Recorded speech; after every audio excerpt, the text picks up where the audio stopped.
I've been playing old games lately. I got the Super Mario 3D All Stars collection, and it comes with Super Mario 64, Super Mario Galaxy, and of course, Super Mario Sunshine, which I think is one of the most underrated Mario games. A lot of people seem to hate that game, but I don't.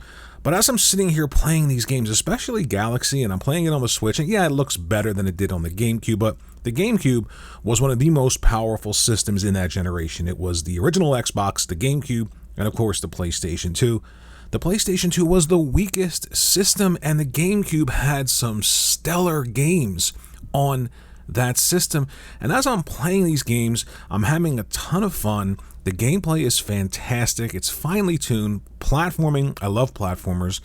And I'm sitting here thinking about playing modern games.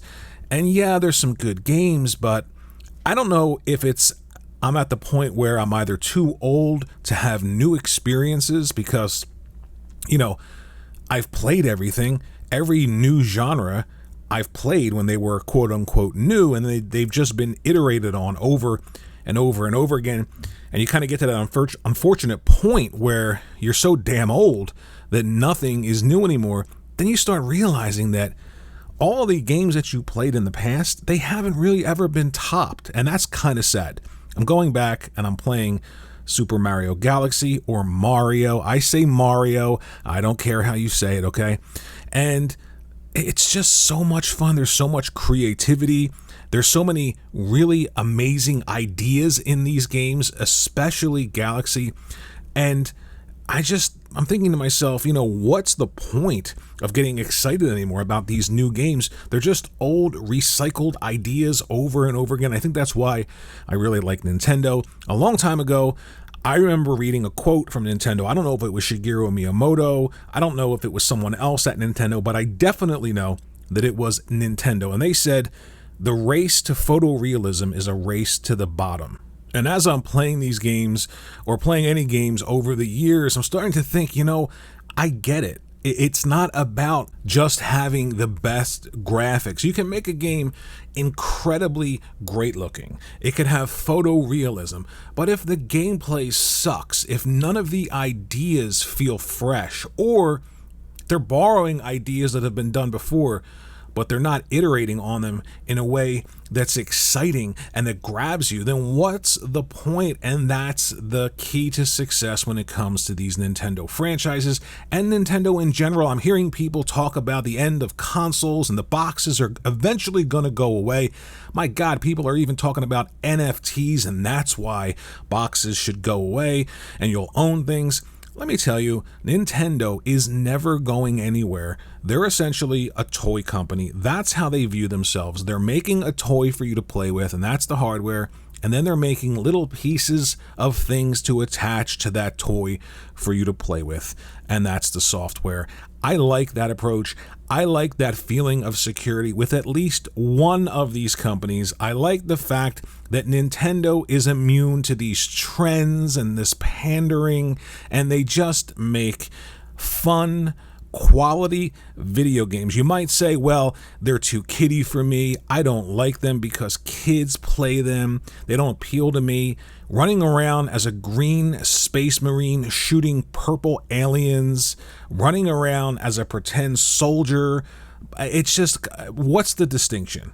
I'd rather have perfect quality.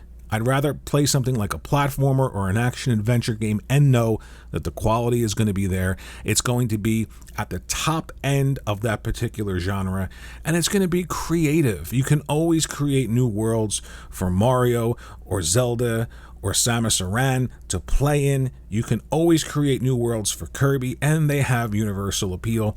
But I enjoy the gameplay because I don't think we've really gotten that much better than we had way back when. And way back when, it isn't that long ago, especially when we're talking about the GameCube. Super Mario Sunshine is on this collection as well. I think it is highly underrated. I know they tried something different, giving Mario one ability, that water cannon, and tying most of the moveset to it. And I have to say, the camera in the game is just not great. At times, you're just completely hung up on walls. You can't even see your character. I get it. Stuff like that is very rare for a Nintendo game. I think they were trying something new, but the gameplay is still tight. The world is still cool and unique, and it's just a lot of fun. And, you know, I'm playing these games again. I'm getting ready for Xenoblade Chronicles 3, which again isn't the most amazing looking in terms of resolution and frame rate, but the creativity is there, and I love that. Although that's not a Nintendo-owned IP, it's a developer that recognizes the audience and what they have built up on a Nintendo platform, the expectation and things like that. I just feel like maybe we haven't really evolved that much when it comes to what's important when you play a video game. And that said, it's a very competent, fun world, and the mechanics are great. That's what I'm looking for, and I constantly find it when I go back and I play older games, in particular, older Nintendo games. So I don't know, maybe I need to just start focusing in on the older games that Nintendo has on the Switch, and maybe some old games on the PlayStation and Xbox as well. But I feel like Nintendo's approach hasn't changed, and their new games still have what the old games had. So the idea of just sort of dismissing them because they're quote unquote a little bit too kiddie looking, I got news for you. Again, you're playing a video game, right? You're running around as a girl hunting mechanical dinosaurs that uses a bow and arrow against them, a bow and arrow against metal dinosaurs. Like, Horizon Forbidden West is one of the best games this generation in terms of graphics, and I really, really like the gameplay as well. But I'm not going to sit here and say, well, it's more mature than running around as Zelda or Kirby or Mario in any of the worlds that those characters are in. And I think what's important is knowing that the quality is always going to be there. If you're going out to eat a steak, you can go to Sizzler or you can go to Ramsay's, right?